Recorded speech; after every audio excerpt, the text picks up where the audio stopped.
মধ্য আগস্ট থেকে পশ্চিমবঙ্গের প্রতিটি সড়ক মুখর এমন নানা স্লোগানে, যার শুরুটা আরজি কর হাসপাতালে জুনিয়র চিকিৎসকের ধর্ষণ ও হত্যার বিচারের দাবিতে। এই আন্দোলনে কোনো পার্থক্য ছিল না দিন বা রাতের।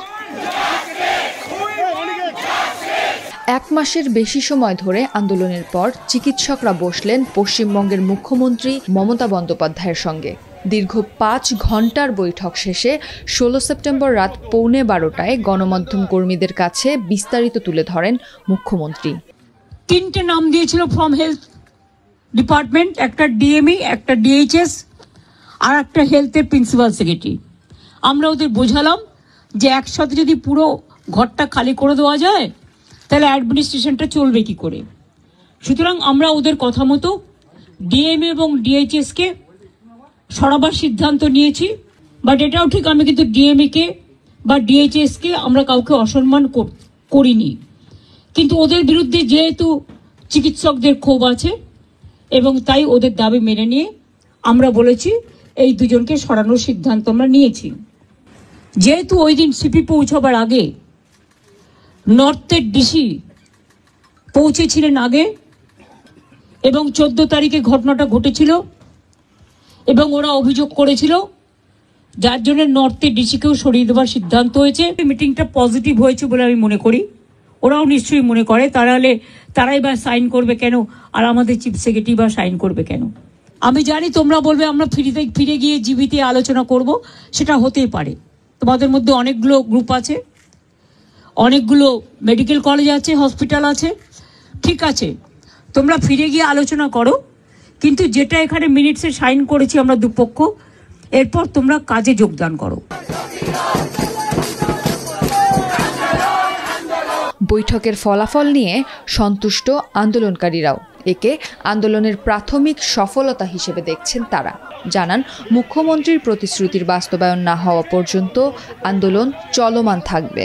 আমরা মনে করি তিনি যে এই মৌখিক প্রতিশ্রুতি দিয়েছেন, মিনিটসের মাধ্যমে যে প্রতিশ্রুতি দিয়েছেন, এই প্রতিশ্রুতি যদি বাস্তবায়িত হয় তাহলে আমরা হয়তো বলতে পারি আলোচনা কিছুটা সদার্থক। তারপরেও বলতে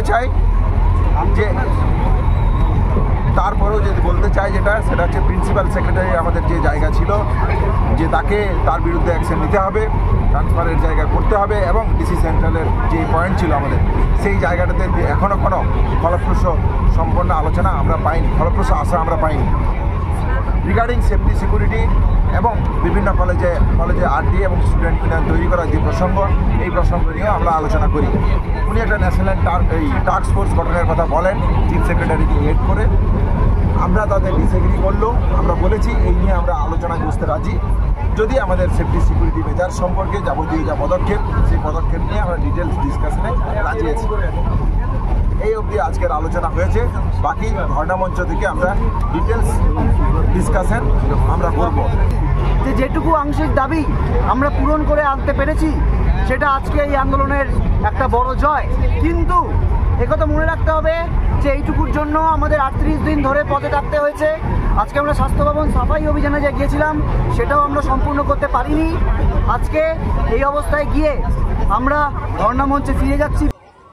বৈঠক শেষে আবারও স্বাস্থ্য ভবনের সামনে বিক্ষোভ মঞ্চে যান আন্দোলনরত চিকিৎসকরা।